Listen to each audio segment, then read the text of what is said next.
Seguimos con este homenaje particular al libro, y si hablamos del libro y de iniciarnos también en la lectura, sobre todo para los más jóvenes, qué buena idea, los cuentos. Hoy vamos a hablar con cuentoterapeutas. Ellos son Paco Jorquera, buenas tardes, bienvenido. Buenas tardes. Paco. Y por otro lado, María José Jiménez, ¿qué tal Hola, estás? buenas tardes. Bienvenida. Cuentoterapeutas, que no son cuentacuentos ni cuentistas. ¿No? Sí. Un poco Oh, sí. cuentista. Algo cuenteros sí somos. Entonces vamos a establecer una diferencia entre el cuentoterapeuta y el cuentacuentos. Bueno, es sobre todo la intención. Cuando usamos los cuentos con la intención de sanar, de trabajar las emociones, la educación emocional, le llamamos cuentoterapia. Cuando es un cuentacuentos es una cosa de disfrute, que también es maravilloso y de por sí también sanador, pero la intención que se le pone es sobre todo disfrutar, ¿no? Cuentoterapia, ¿qué es la cuentoterapia? Pues la cuentoterapia es un arte también que, sobre todo, de lo que se trata es de utilizar los cuentos para poder sanar. A ver, los cuentos tienen como un recorrido, hacen un recorrido también por todos los procesos psicológicos que las personas vamos transcurriendo, por todas las etapas de desarrollo que vamos pasando. Entonces, pues para esto se utiliza, ¿no? O sea, tienen un poder curativo, los cuentos, Sí. además del poder Sí. de darnos libertad, con la imaginación volamos donde nos dé la gana y nos sea permitido y además gratis, Sí. ¿tiene un poder curativo? Sí.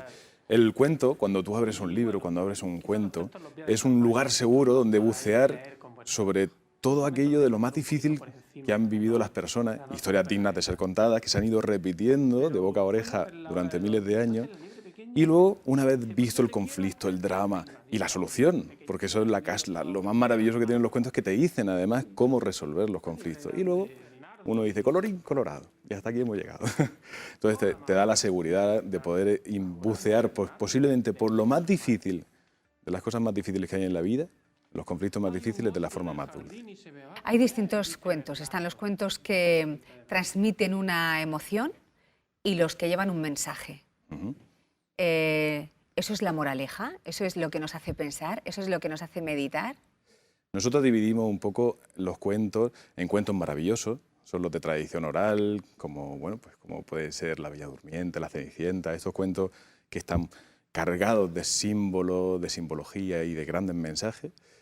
Luego tenemos los cuentos hemosémicos, le llamamos, que son aquellos que transmiten una emoción, por eso como el hemosémico, que son estos cuentos muchas veces ilustrados, que ahora mismo se publican mucho, ¿no? Abres un cuento y te transmite una emoción, como el miedo, la rabia, los celos. Y luego tenemos los cuentos que le llamamos monosémicos, que es como que van con un cuento mensaje, con una idea, como una semilla, como un concepto muy claro, contado en forma de cuento y ¡plá!, lo lanzamos. Como por ejemplo un chiste puede ser, ¿no? Ajá, vale. Y luego están esos cuentos que ha endulzado mucho Disney, porque ni Blancanieves, ni Caperucita, ni nada de eso tenían esos finales Sí, tan justicieros, ¿no? Tan sí, dulces. sí. En realidad los cuentos maravillosos son cuentos que parecen en origen como más duros, ¿no? Pero lo que ha hecho Disney muchas veces ha sido cargarse todo el simbolismo que tiene y todo el recorrido del que hablábamos que hacen los cuentos para llegar hasta la solución, ¿no? Que, como dice Paco, se ha ido pasando de generación en generación.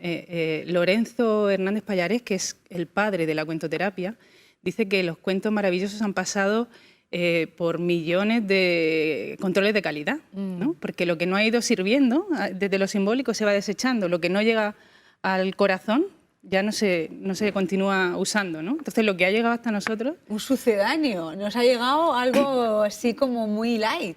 Bueno, en Como un realidad lo que ha yogur desnatado, llegado, algo así. lo que ha llegado por la tradición oral ha llegado en perfectas condiciones, ¿no?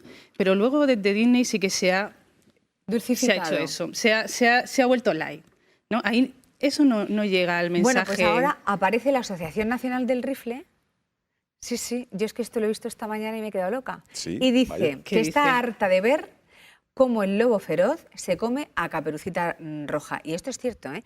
Por ello, y para mostrar a los niños lo ventajoso que son las armas, han encargado a la escritora Amelia Hamilton una revisión armada de los cuentos infantiles. Sería ilustraciones de este tipo.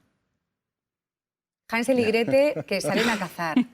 La abuela de Caperucita que cuando ve al lobo carga su escopeta y se lo enfrenta carga. a ella, directamente. Tampoco es para llegar a este extremo, ¿no? ¿Sabes? Cuando se llegan a estas bueno, propuestas, muchas veces lo están haciendo los adultos desde la mente adulta, pero los cuentos no están escritos desde un lenguaje racional. Es un lenguaje simbólico. Por ejemplo, el lobo. ¿Qué es un lobo? Un lobo es un problema. Es un problema en sí, donde, ¿cómo decimos? Me voy a meter en la boca del lobo. No, pues, simbólicamente cualquier conflicto en el que tú te vas a envolver o te puedes ver envuelto. Entonces, para los niños no están hablando del lupus ibéricus, no, están hablando de un problema y cómo me enfrento yo a él. Claro, si damos la solución desde un mundo racional, pues llegamos con armas o, por ejemplo, muchas veces también se critica desde... Es que son los cuentos muy machistas también. Sí. ¿No? Como que siempre es la princesa la que tiene que ser rescatada. Pues puedo decir que en la península ibérica los cuentos hay la mitad y un poquito más que la heroína es la chica que rescata y muchas veces rescata al chico. Uy, cuántos cuentos nos queda por leer y por descubrir. ¿Quiénes sois la Asociación Iberoamericana de Cuentoterapia? Bueno, pues empezó con el trabajo que hace Lorenzo Hernández Pallaret.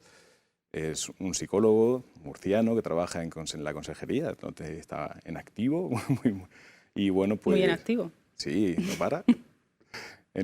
Con el Departamento de Dificultad de Aprendizaje. Entonces siempre ha estado muy vinculado al mundo de la educación y ha estructurado esta forma de trabajar con los cuentos.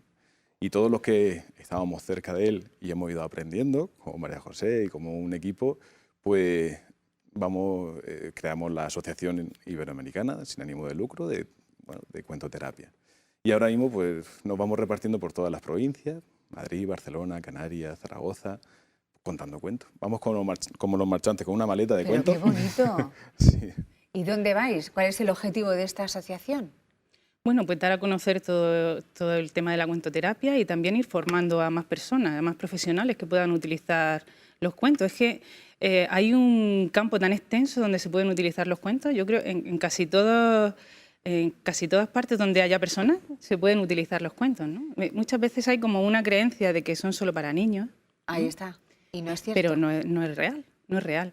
Nosotros, como psicólogos, además, utilizamos los cuentos en las sesiones individuales, con adultos, perfectamente, en los talleres grupales. Yo trabajo en un centro que trabaja con maternidad, centro EBAME, y allí lo utilizamos mucho con los padres. En los grupos de crianza, de educación, ahí los utilizamos mucho y a todo el mundo le gusta que le cuenten cuentos. A los mayores y a los pequeños. Y además, todo lo que tú vayas a decirle a alguien a través de un cuento llega mucho más fácil. Cuando una persona necesita ayuda y va al psicólogo, ¿esa ayuda la puede encontrar a través de un cuento?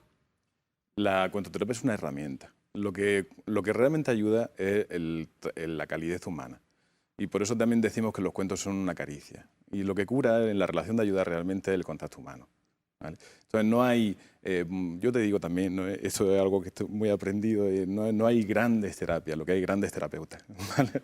Entonces, cuando uno se está formando como terapeuta y cuando está aprendiendo a acompañar a las personas en sus dificultades, pues la cuentoterapia ahí la tiene como herramienta, ya lo digo, para todas las edades y de una forma muy dulce, muy suave y muy profunda, porque también al estar escrito en lenguaje simbólico, van directamente al inconsciente, no van por el filtro racional. ¡Qué bonito! Son muy potentes. ¿Qué cuento no puede faltar en nuestra biblioteca en casa para que hoy los papás cojan el cuento y lo lean? Que se convierta el papá o la mamá en la cuentoterapeuta de esa casa.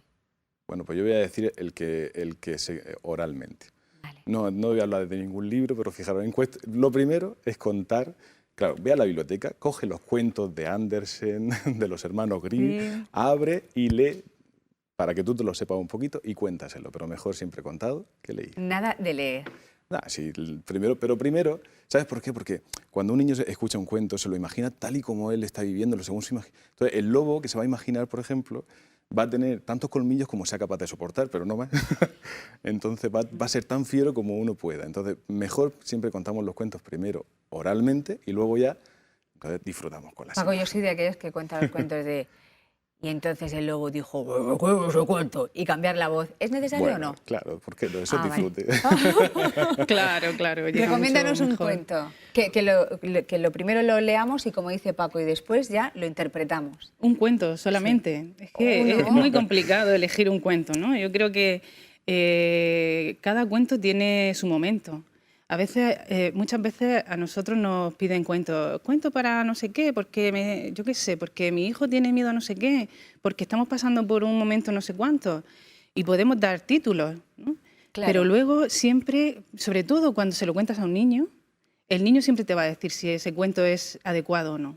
A veces el niño te dice, no, este no. Este no es el momento, quizá, ¿no? Sí, eso Yo- siempre hay yo que respetarlo mucho. Creo Bueno, que todos tenemos un cuento que nos ha marcado. Mira, yo me acuerdo de pequeña Sí. que yo lloraba como una loca cada vez que leía La vendedora de fósforos. Ay, O sea, yo no podía leer ese cuento, yo me acuerdo y me emociono. De qué tristeza la vida de esa niña.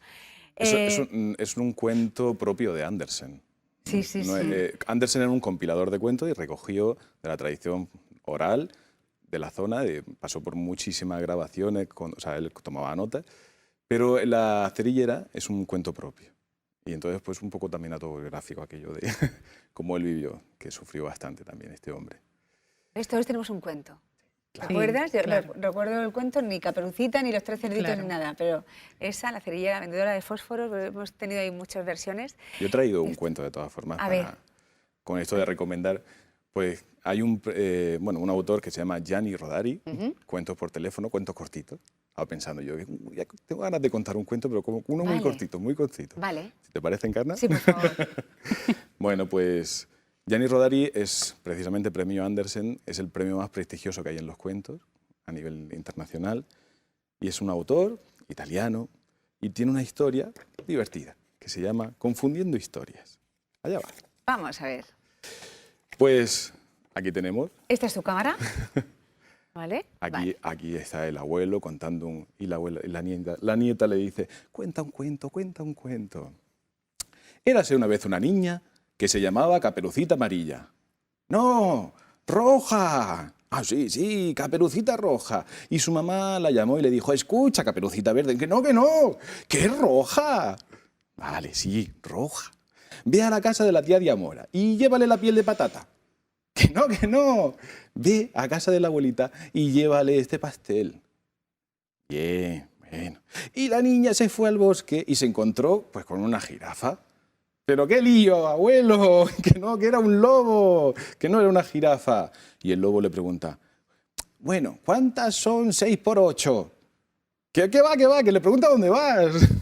Tiene razón, Caperucita Negra dijo, que no, que roja, roja. Vale, voy al mercado a comprar salsa de tomate. Que no, que voy a casa de abuelita, que está enferma y que le voy a llevar... Y entonces el caballo le dijo, ¿pero qué caballo, abuelo, que estás loco, que es un lobo? Dice, sí, toma el tranvía, el 68, y bajas por la catedral, tuerza a la derecha, hay 3 peldaños, y en uno hay una moneda en el suelo. Tú olvídate de los peldaños y coge la moneda y cómprate un chicle. Ay, abuelo, estás loco. Has hecho un lío de cuento, los enredas todos. Bueno, pero no importa, ¿me compras un chicle? Dice, vale, toma una moneda. Y ¡Qué colorín bueno! colorado. Este cuento se ha acabado. Gracias por compartir este cuento con nosotros, gracias por venir. Muchas gracias. Que a tengáis un vosotros. feliz día del libro y enhorabuena por ese trabajo que estáis realizando desde la Asociación Iberoamericana de Cuentoterapia. Enhorabuena por ese trabajo. Muchas gracias, Encarna. Gracias y buenas Gracias. tardes, ha sido un placer.